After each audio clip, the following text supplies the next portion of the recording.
Nathan, I decided we talk about movie soundtracks. We haven't talked about it, so let's try to figure out some examples of a great movie soundtrack. Movie soundtracks. Yeah. Why can't I think of a good example I of a can't- movie soundtrack right now? Like it's It's like it's like staring me in the face, like right in the tip of my tongue. But exactly. I'm trying to think myself. Fuck. If there was a good example, it'd be nice to figure it out. You know, like. Wait.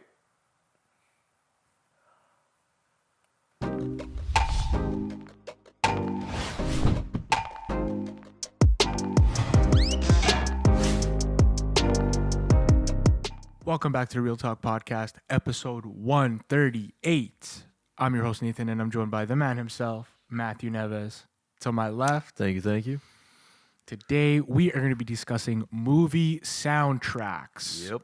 Movie soundtrack is huge to the success of a movie, to make a movie work, I think. Yeah. Some movies are just known for their soundtracks. It's a huge part of film that some people don't even realize. It's just like passively a huge part of the movie that I feel like sometimes the average viewer doesn't even take in.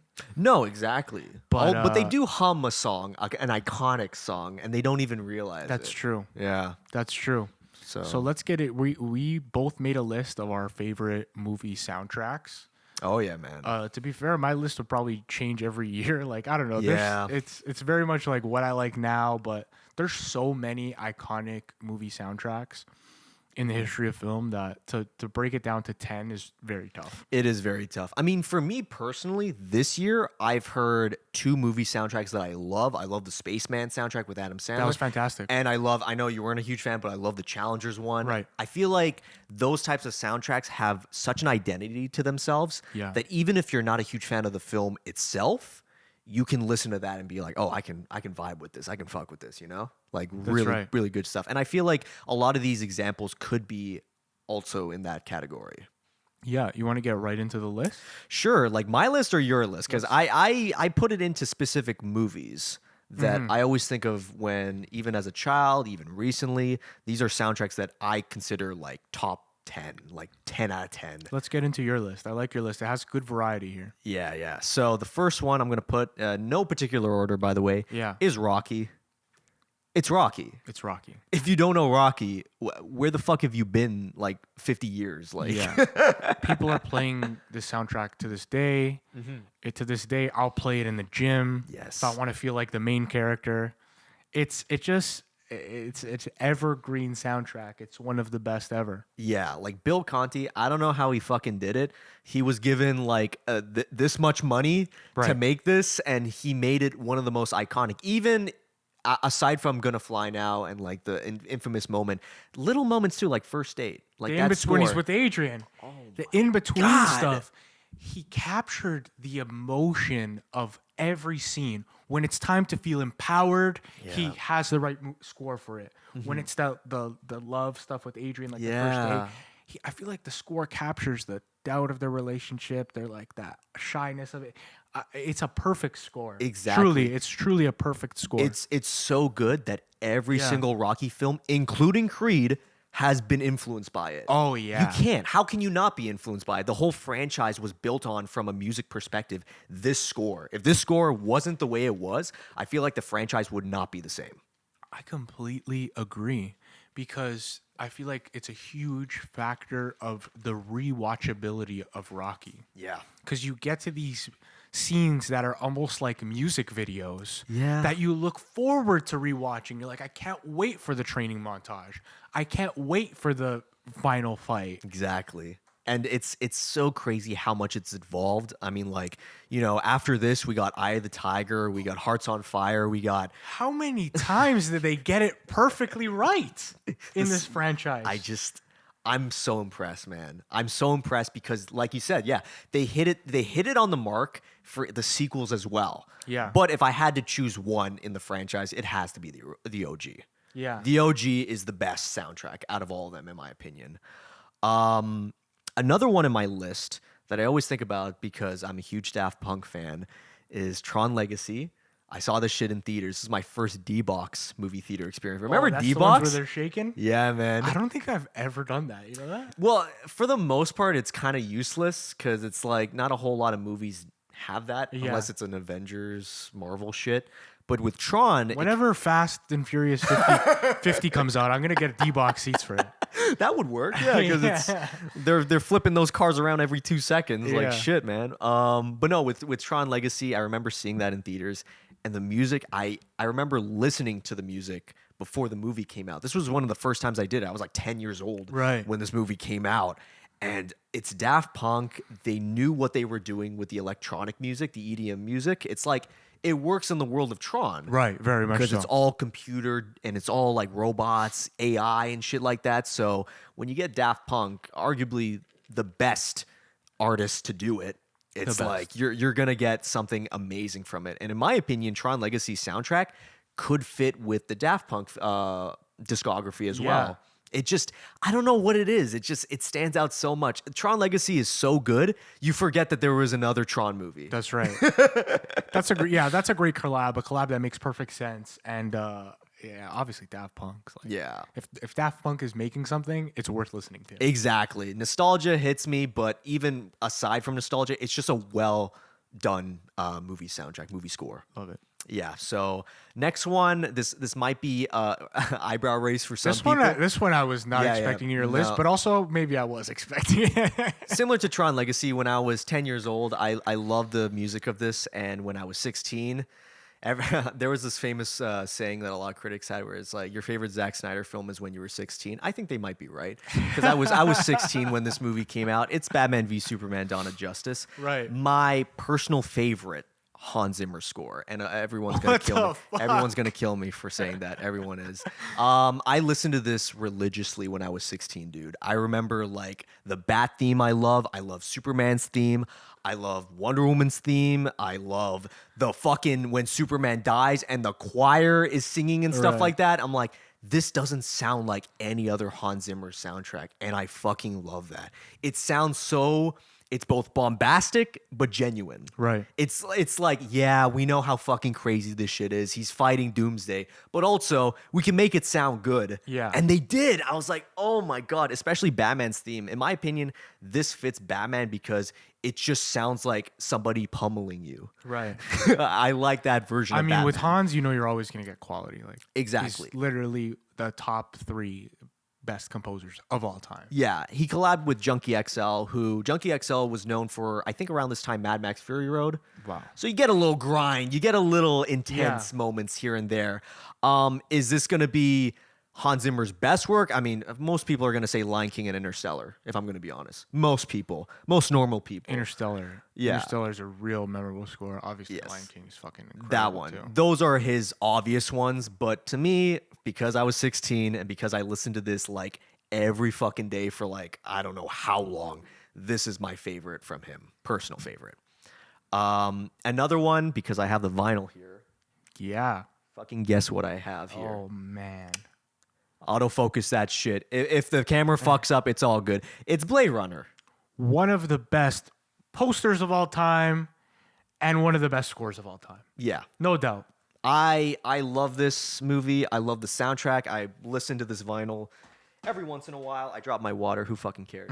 I just love it. I remember re-listening to it when Blade Runner 2049 was coming out. And that score's good too. I'm not saying it isn't. It is very Hans good. Zimmer. Hans Zimmer worked on it, but Very good. you can't compare it to the OG, man. The OG, I believe it's Vangelis that composed it. Rest in peace. That guy fucking knew how to make music for that movie. Yeah, I agree with you. I think I like 2049 way more as a film. I think it's Yeah. a better movie, but I think the original Blade Runner has the better score, 100%. Better score, and just overall, like, I feel like not only was the original Blade Runner so influential with sci-fi, 100%. but the score was too. Like, everyone was just like, oh fuck, man.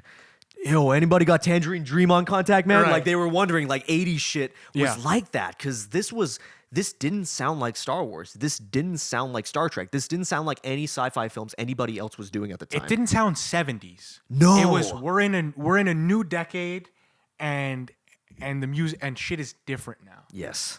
It's like I don't know how else to describe it other than people are still trying to copy it. Yeah. After 40 years. You're right. And it's like you can't copy what's already like been perfected. Yeah.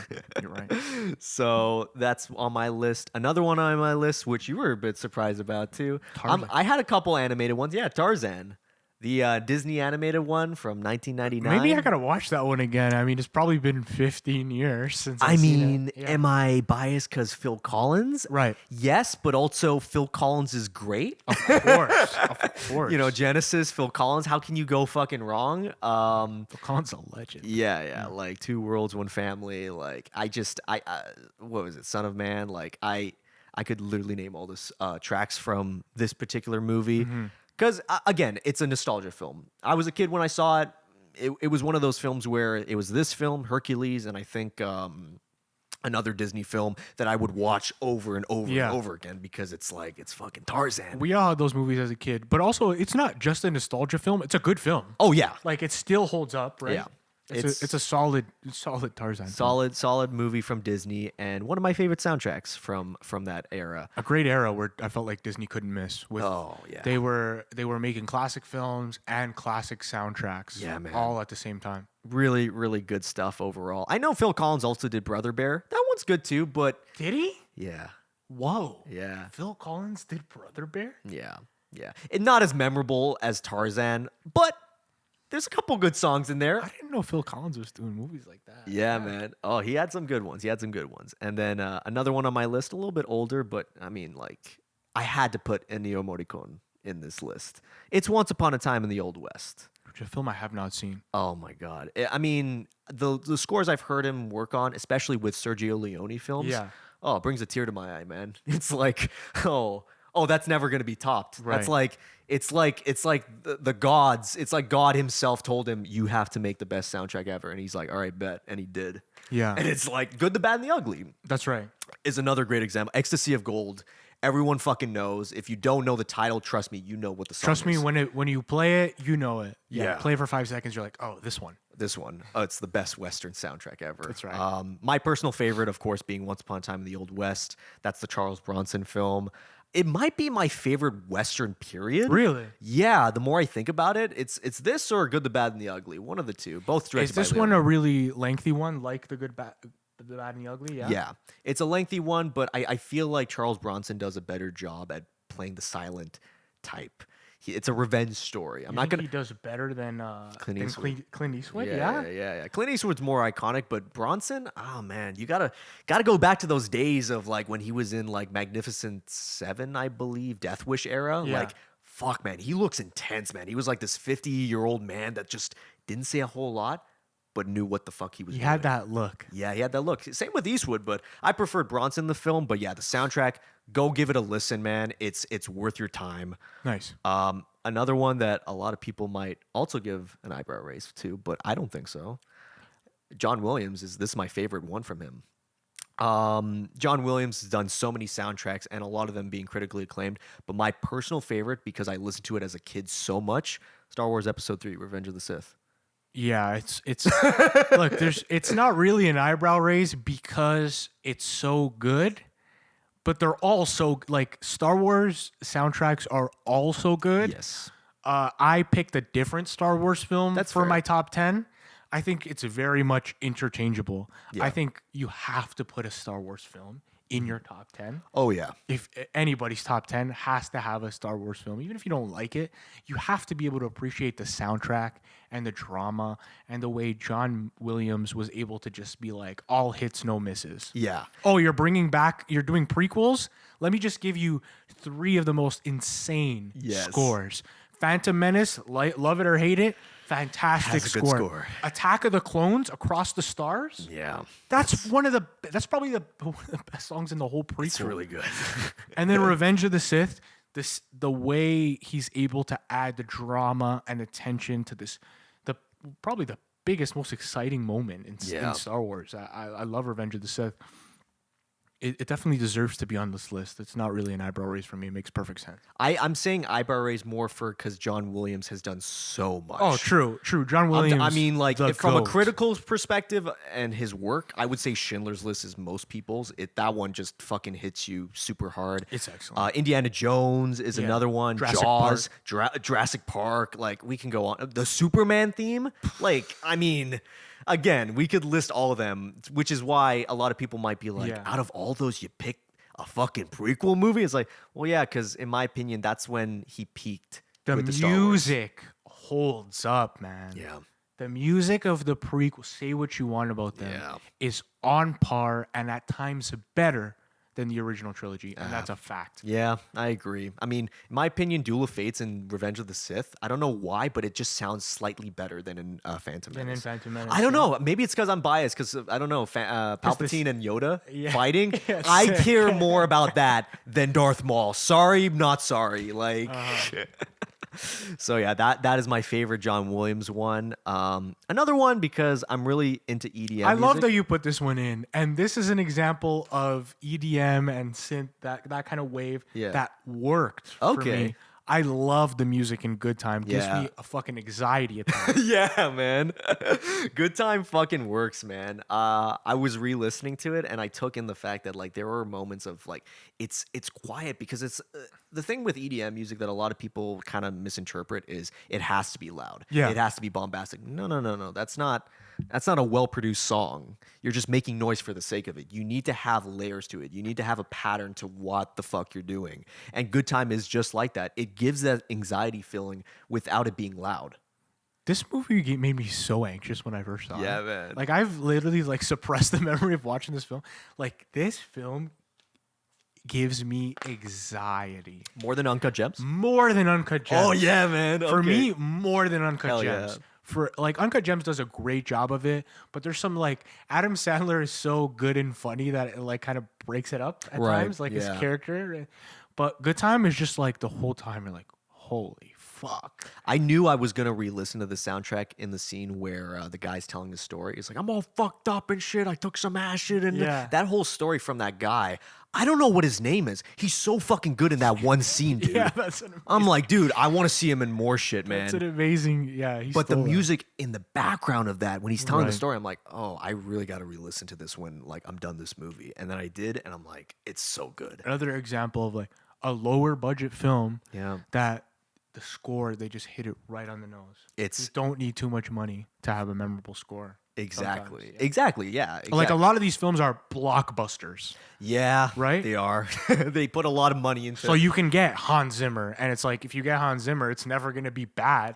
What's a bad Hans Zimmer score? no. It doesn't exist, right? No, the one thing I could say, but it's Hans Zimmer, is sometimes he reuses tracks that Sure. sounds him, but it's because it's really good. Yeah, yeah, because that one was He has a to hit. copy himself. That one was a hit, and this version of it is gonna be a hit too. Yeah. and so on and so forth. Right? Yeah, like as much as I clown on, I clown on Dune Part 2. The soundtrack's fucking good in it. fucking It's amazing. fucking amazing. Like I gotta say that. It's it's memorable as fuck. The choir in that movie too. That's what the thing too is. The choir is always different in these types of movies because it has to be. The environment's different. So yeah, I really fuck with that. Another one on my list is my favorite film of all time. I don't know if you guys can see it. Iron Giant. Iron Giant. It's classic. I always think of the ending when he goes into space and Yeah. that music raises. I don't think that scene would be as effective without that song, that Yeah, music. adds a ton to that. It's so good. It's so cinematic. It feels golden age at times. I don't know if you feel the Yeah, same. 100%. I don't know if that was intentional or not because it is set in the 50s, but I really fuck with it, and I think of those moments like even at the beginning of the movie with that music when the giant is in the water and stuff like that. I'm like, ooh, I'm in for a show. It's a beautiful score. Yeah. And because I didn't mention Danny Elfman, because that guy's made some pretty good ones too. Right? Yes, he has.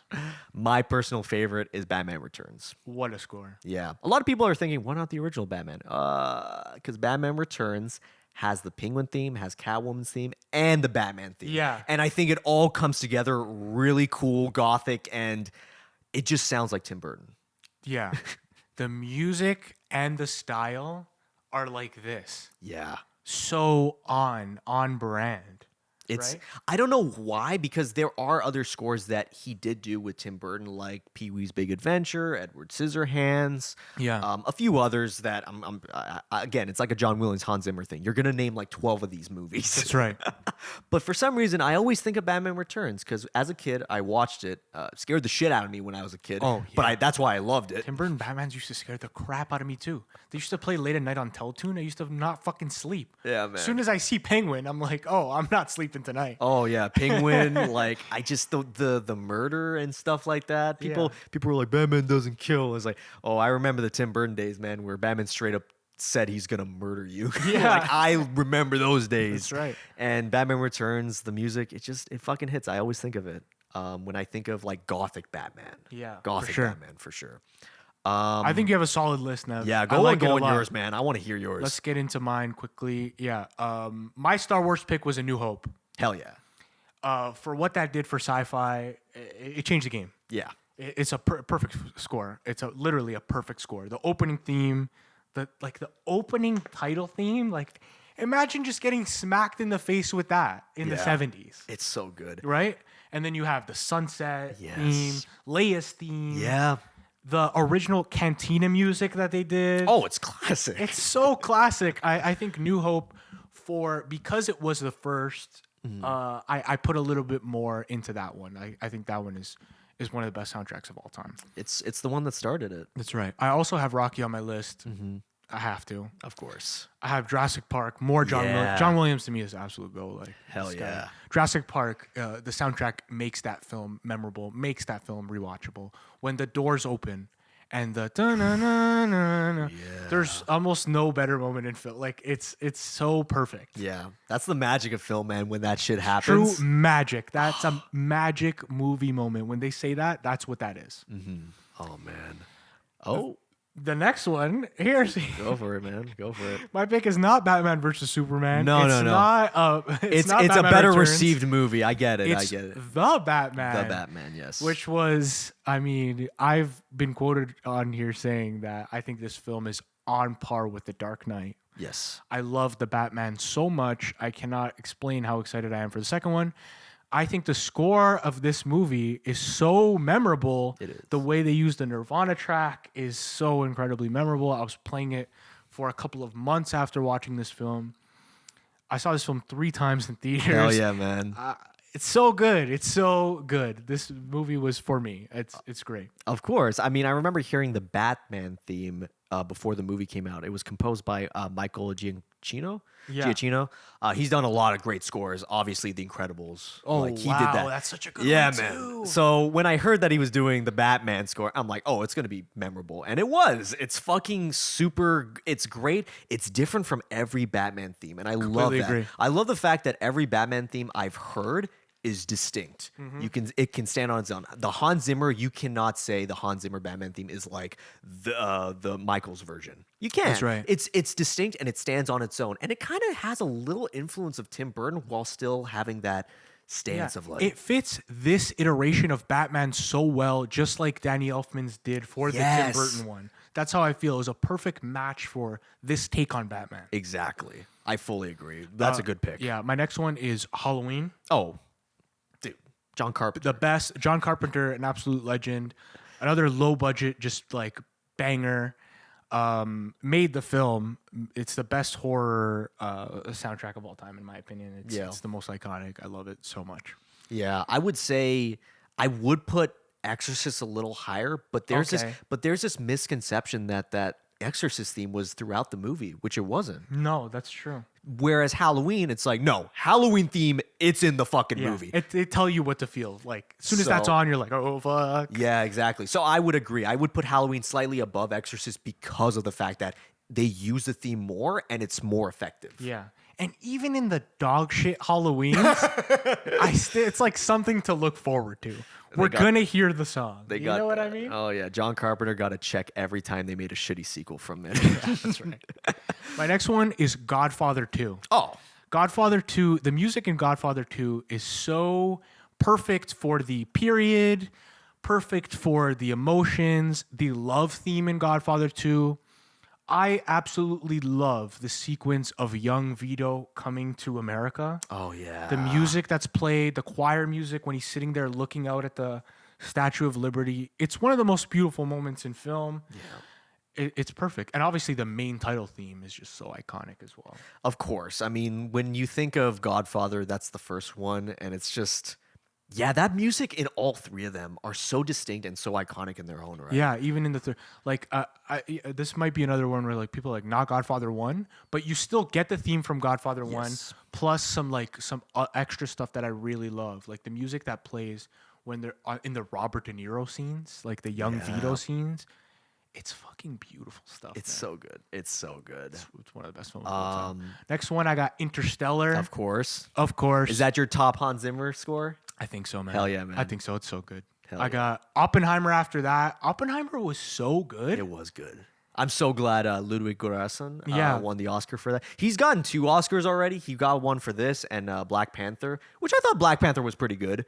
I don't think it's his best work. I think Oppenheimer or Creed are like tied together. Yeah, sure. He did a good job on Creed too. I think Oppenheimer for the film, the score was so important. Yes. So important and just hit it right on the nose. Again, just one that like the film and the vibe of the score are just so perfectly intertwined. Yeah, if we're talking up and coming composers that are gonna probably top the OG guys, this guy is the most potential. Ludwig Göransson. Yeah, man, like I could see him do more and go all out with his. That was this was a score of a veteran. Yes. Yeah, I agree. I fucking agree. And then you find out it's like, oh, this guy's like in his 30s, 40s. What the fuck? What the fuck? Exactly. My next one is Bernard Herrmann, Taxi Driver. Oh yeah, man. I love the It's so good. That's the best. The jazz. I could listen. I listen to that in the car all the time. It's one of those songs that I could just listen to while not watching the movie. You know? Yeah, it was his last one, and he went out with a bang. I fully agree. Yeah, and I that was 9. My number 10 is actually Goodfellas for the needle drops. Oh yeah, the song choices in Goodfellas I think are absolutely perfect. Scorsese did a great job of picking the perfect songs for the period. I fully agree. I mean, Goodfellas, you know, there's a lot of existing songs in it, but it's done right. Yeah. It's not like a Suicide Squad. Yeah, exactly. Hey, we got Eminem's song here. It's like, well, why? Like Exactly. that was actually done perfectly. And to cap this off, I want to shout out my boy Peter, who Yes. all he does is listen to film scores. If you get in Peter's car, he's probably listening to Hans Zimmer, no matter the time of day. And he gave me his top 5 film score songs of all time. So I want to go through this. Yeah. No Time for Caution, Hans Zimmer, Interstellar. That's a fantastic song. Mm-hmm. He has this is a curveball. Test Drive, John Powell, How to Train Your Dragon. No, honestly, that's a good track. How to Train Your Dragon is a banger. good score. Yeah, I like that pick. Across the Stars, John Williams. That's Attack of the Clones. Oh, of course. Across the Stars is so fantastic. He has the Batman theme. Yeah. Yeah, the Batman theme. And his number 5 is Mission Impossible theme by Danny Elfman. Yeah. Yeah. It's a great list, Peter. Pretty fucking iconic. Again, all these composers, like I'm going to say a couple right now. Hans Zimmer, John Williams, John Barry, Michael Giacchino, Ludwig Göransson, Bernard Herrmann, Danny Elfman, Ennio Morricone, and Rachel Portman. She won an Oscar. She was the first woman to win an Oscar in 1996. All these composers are classic in their own rights. Charlie Chaplin and John Carpenter are the only composers that I could find that are also directors. Yeah, that's very rare. So shout out to those fucking guys, those OG guys. And yeah, I mean, I could talk more about soundtracks all day. We'll probably do another episode, if anything. Definitely. There's a lot more we left out here, but yeah, we can only talk so much in half an hour. We did our list, so that's right. Yeah. That's right. Let us know your favorite soundtracks in the comments. We're interested to know. Don't forget to leave a like, comment, and subscribe to your boys, and we'll catch you in the next one. Take care. Brush your hair. Peace.